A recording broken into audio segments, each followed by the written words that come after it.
중국의 군사력이 대만을 침공할 능력도 안 된다. 이런 호된 평가가 나왔습니다. 특히 함정 숫자만 보면 세계 최강이라는 중국의 해군력이 총 배수량으로 보면 미 해군의 절반도 안 되고 실제 전투 능력은 미 해군에 비해서 무려 25년이나 뒤처져 있다. 이런 진단도 나왔습니다. 와이타임스가 중국군의 실체를 파헤쳐봤습니다. 지금 시작합니다.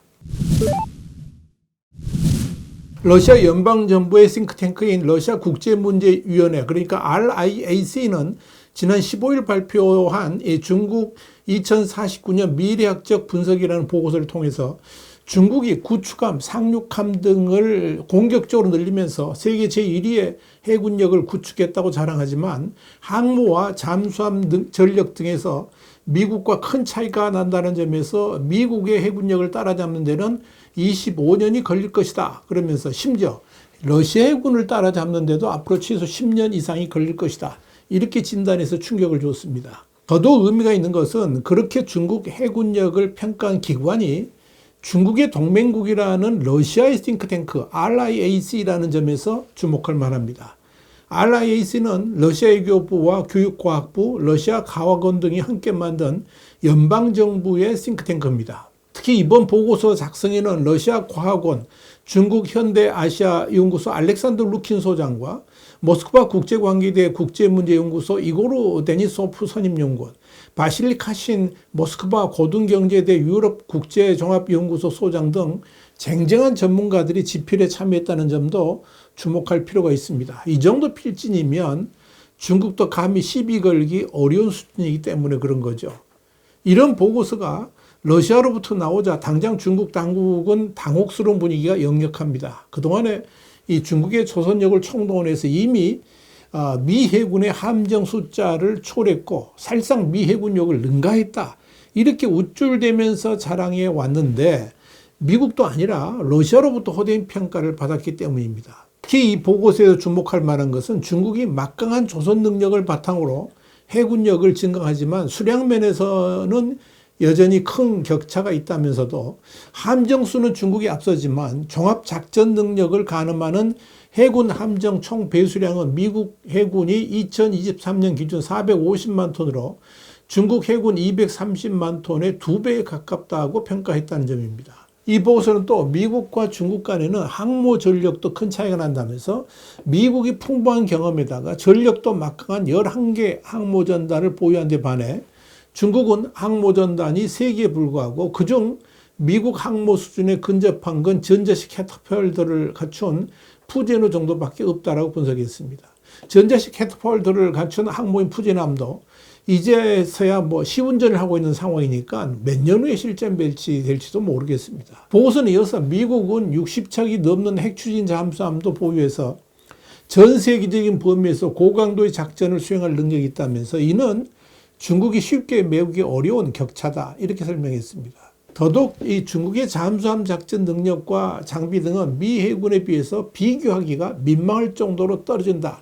이 보고서는 그렇게 평가했습니다. 여기에 대해서 보고서는 중국의 대잠수함 작전 능력과 장비 등도 크게 뒤떨어진다면서 중국 해군은 러시아산 카모프 28 대잠 헬기, 자체 개발한 하얼빈지 20 대잠 헬기 등을 운용하지만 미국의 시오크 대잠 헬기 등은 그보다 성능이 훨씬 더 뛰어난다 이렇게 판단했습니다. 보고서는 해외 군사기지 숫자의 격차도 비교할 바가 아니다면서 미국은 미국 본토를 제외한 전 세계 140여 개국에 374개의 군사기지를 확보해 운영하는 반면 중국은 지부티 한 곳에 불과해 군사 보급 능력에서 비교가 안 된다라고 지적했습니다. 한마디로 저적지열이다 이렇게 본 거죠. 보고서는 그러면서 중국은 심지어 러시아 해군에도 상당히 못 미친다면서 러시아도 최신 전략 핵잠수함으로 정숙성이 뛰어난 보레이급 잠수함을 비롯한 막강한 잠수함 전력을 갖추고 있는데 이 정도 수준이면 중국 해군력에 최소 10년은 앞선다라고 평가했습니다. 더불어 이 보고서는 중국 건국 100년이 되는 2049년까지 경제, 외교, 군사 분야에서 어떻게 발전해 나갈 것인지를 예측하는 내용도 담았는데 보고서는 충격적이게도 중국은 위기가 폭발하면서 엄중한 침체에 빠지게 될 것이고 미국 등 서방 국가는 안정적인 발전 추세를 유지할 가능성이 높은데 이런 상황이 러시아로서는 최악의 시나리오다 그러면서 중국과 서방이 지금과 같은 균형을 유지하면서 대립과 협력을 계속해 나가도록 해야 하는데 그렇게 해야만 러시아의 고립도 막고 앞으로 러시아에게 기회도 찾아온다는 점에서 가장 이상적인 상황이다 이렇게 짚었습니다. 이와 관련해서 미국의 비즈니스 인사이더도 지난 12월 24일 중국의 잠수함 전력이 미국과 비교해 크게 떨어진다라고 보도한 적이 있습니다. 비즈니스 인사이더는 미국은 전략 원잠, 공격형 잠수함 등 71척의 핵잠수함을 보유한 반면 중국은 주력 공격형 잠수함이 모두 디젤 동력을 사용하고 있어서 전력 면에서 큰 차이가 있다 그러면서 중국도 핵 보복력인 이 전략 핵잠수함 공구 사용 등을 보유했지만 미국과 러시아보다 속도가 느리고 소음이 커서 미 해군에 쉽게 포착된다라고 평가를 했습니다. 비즈니스 인사이더는 이어서 미군의 잠수함 전력이 인도태평양 지역의 중국 해군력 팽창에 대응하는 열쇠가 될 것이다 이렇게 진단을 했습니다. 중국의 군사력에 대한 이 혹평은 러시아뿐만 아니라 이미 지난해 말 미국에서도 나왔습니다. 미 국방부는 지난해 12월 18일 발표한 182쪽 분량의 중국 군사력 평가 보고서 2024를 통해서 중국군의 군사적 능력을 총괄 평가했을 때 지휘관의 숙련도, 장거리 보급, 시가전 등의 분야에서 상당한 문제가 있다면서 장비 현대화 속도는 빠르지만 사람과 시스템에 문제가 있다고 평가했습니다. 특히 이 보고서를 작성한 마이클 체이스 국방부 중국 담당 부차관보는 전략국제문제연구소 그러니까 CSIS 주최 좌담회에서 이 보고서 관련해서 중국 관영 매체에 중국군의 5가지 무능이 자주 등장한다면서 시진핑 주석이 지난 2015년 중국군의 문제를 설명하면서 제시한 이 용어는 지휘관들이 작전 현장에서 상황 판단을 못하고 상부의 의도를 이해하지 못하며 결정을 못 내리고 병력 배치를 못하며 돌발 상황에 대처하지 못한다는 걸 의미한다. 이렇게 설명했습니다.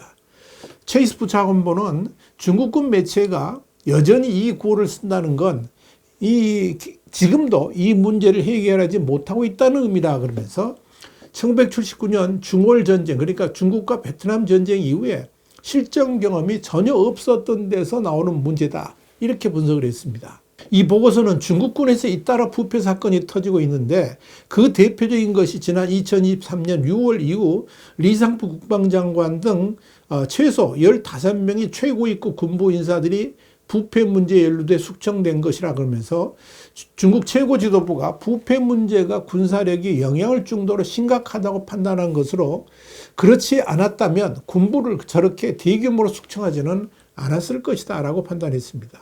여기에 대해서 역시 보고서를 작성했던 국방부 레트너 차관보는 상급자에게 돈을 찔러주거나 음식 대접을 하고 값비싼 술을 선물하는 관행은 과거부터 있었지만 이번에는 단순한 관행을 넘어서 미사일이 제대로 발사될 수 있느냐 하는 문제가 됐다면서 유사시에 미사일이 제대로 발사되지 못할 정도로 부패가 심각하다면 중국군 전체 시스템에 영향을 줄 수밖에 없다는 점을 지적을 했습니다.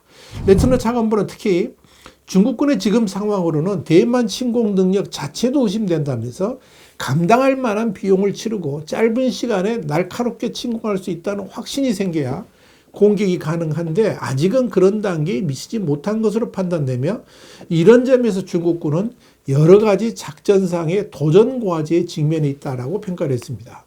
이와 관련해서 체이스 부차관보는 에너지 공급 문제도 중국이 대만 침공을 앞두고 해결해야 하는 숙제라면서 중국은 원유의 대외 의존도가 70%로 하루 평균 1100만 배럴을 중동과 북아프리카에서 수입한다라고 지적했습니다. 다시 말씀드려서 미군이 유사시에 인도양에서 몰라카 해협으로 이어지는 해상 운송로를 차단하게 되면 중국은 감당할 수 없는 에너지 부족 문제에 시달리게 될 것이라 그러면서 중국도 이 문제를 해결하기 위해서 시베리아 송유관을 통해 러시아산 석유를 공급받지만 그 물량은 하루 60만 배럴 정도에 불과하다라고 체이스 부차관보는 지적을 했습니다.